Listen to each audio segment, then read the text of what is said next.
and the back ends of both attractions can meet in this area. Welcome to Walt Disney Studios Park at Disneyland Paris. I'm Morgan from the very Unofficial Travel Guides, and today I want to tell you about some amazing, exciting changes that are finally coming to this park. And I also have some other very special insider information that nobody's really talked about yet, so be sure to stick around till the end because I want to tell you about it in this video today.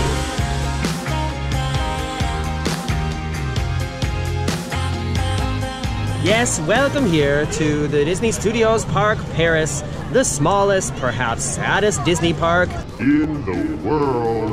Last year when we were here, I made a video of this park as well, and I got a little bit of hate because I was kind of hating on the park, saying that it doesn't feel like a complete park. It feels like only half a park, and for a Disney attraction, it's just kind of sad when you're used to visiting like the Florida parks or the California parks.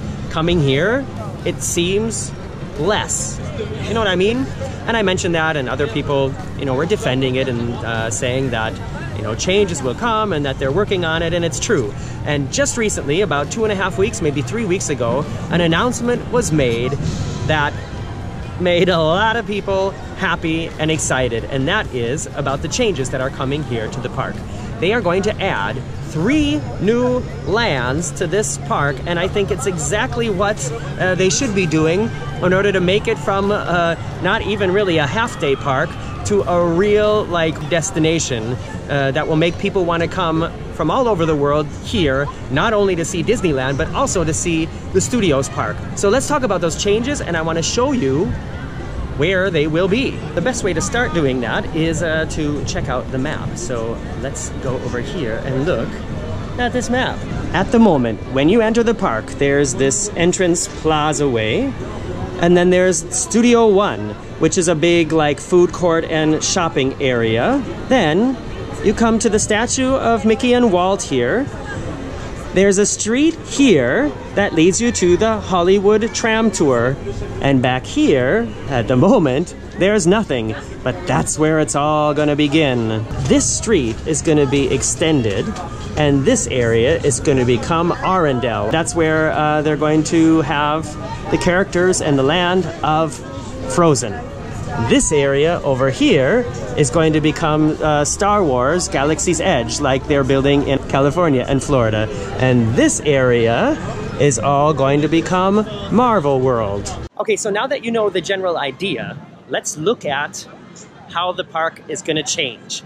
This here in front of me, as I was saying, this is Studio One, and those are some French people. Here's the statue of Mickey and Walt, and if you look past Mickey and Walt now, you see the street, and then there's a big billboard that is the Hollywood sign. When these changes are completed, that's all going to be different. The street is going to be extended, there's going to be a gigantic lake, and behind that lake is going to be a big snow-covered mountain with what's going to be inside it. Nobody knows yet for sure, but let's speculate, shall we? I'm going to walk back to that area and see if we can sort of get an idea of where that stuff is going to be. And I think probably one of the safest things to assume is, of course, there's going to be character meet and greets, because you know the Anna and Elsa and Olaf meet and greets in Florida at Walt Disney World, and I'm assuming in California as well. Those are some of the most popular, the longest lines are for those things. But what about rides? There has to be rides. And the fact that they're building a big mountain as part of the area, you know, that could mean a lot of things. What if they're building an Expedition Everest style ride inside that mountain? And instead of the Yeti that attacks the people on the train, what if it's that snowman creature that Elsa made? Wouldn't that be great? Or what if it's a Frozen themed boat ride like what they did with Maelstrom at Epcot? That would also be exciting. But of course, the Maelstrom ride was already there, and they took what was there and created the Frozen ride around it. So I would assume that they would take the opportunity to build a brand new ride. But who knows? Nobody knows yet. All we can do is speculate. I've come over to where the Studio Tram tour is now, and we're all assuming that this is going to be leaving. The tram tour goes back off that way. There's a little grassy knoll here. And around here, we are assuming this is where the lake is going to begin. So when this is finished, all that area back here is going to be gone. It's going to be water. And someplace on the horizon back there is going to be the world of Frozen. I wonder if we can get any closer than this. I've moved a little bit further down the path. You can see here's Tower of Terror behind me. The tram tour continues around here. At the moment, there is a London Underground sort of torn up disaster city set built over there. And the tram tour goes through there, and you see parts of a movie that I have personally never heard of, where a dragon attacks London. Do you guys know what movie that is? I'm sorry, I've never heard of it.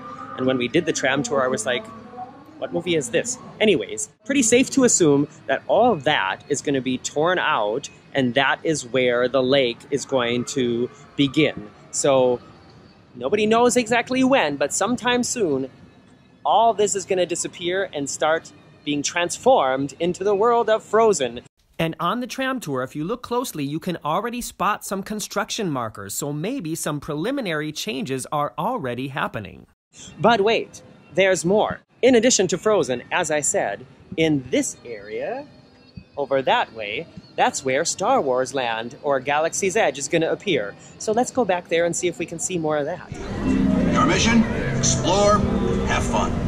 If you remember the map that I showed you in the beginning, I'm at the upper left of that map, back between the Rock and Roller Coaster and the Lights, Motors, Action stunt show. You can see this is the entrance to the stunt show here, and this is the back of the set for the stunt show. We can also, I think, assume that the stunt show is going to be sacrificed for these changes, but nobody knows for sure. It could be kept because the area that I'm standing in here, this is Rock and Roller Coaster.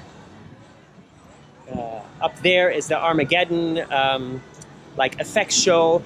This whole area is being turned into the Marvel area, and it has already been officially announced that Rock and Roller Coaster is going to be rethemed to an Avengers ride. And it seems like those changes will be made before all the rest of this begins, because of course these are some major changes that are going to be happening, major lands that are going to be built, and that's not going to happen for several years. In fact, as far as I know, there has been no official date announced yet for when this is going to be finished. But if you look back here, this is where sort of the park ends at the moment, this grassy hill.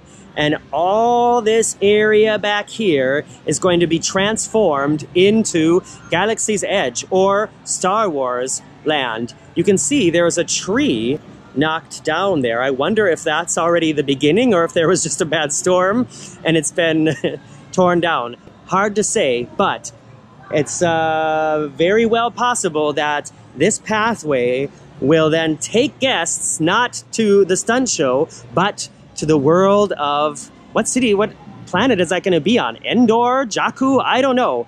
But back there, it's going to be full of Star Wars stuff. And if you've been following the Galaxy's Edge updates that are happening in Florida and in California, then you know what kind of attractions are going to be there. There's going to be a Millennium Falcon attraction. There's going to be some sort of walk-through interactive attraction where I guess you have to escape the stormtroopers. It's not sure exactly what that's going to be yet. Whether or not there's going to be a themed hotel experience like in Orlando as well, don't know yet. But we do know that Star Wars attractions will be coming. A whole Star Wars land is going to be built back there sometime in the next years.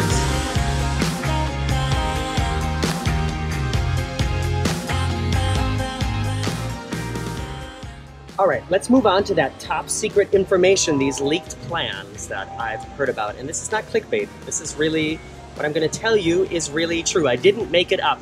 And to fill you in on all the details, first I have to tell you, I am now standing at the other end of the park, the other back end of the park by the Ratatouille attraction. And if you're in the know, you also know that this attraction is going to be built at Epcot in Florida in the back of the France Pavilion.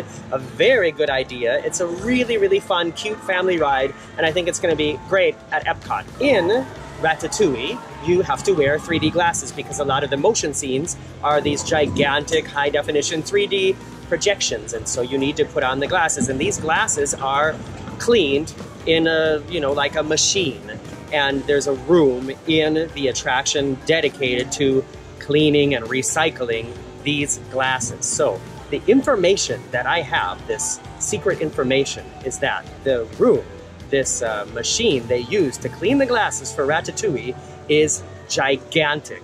It's much, much bigger than needed for just this attraction.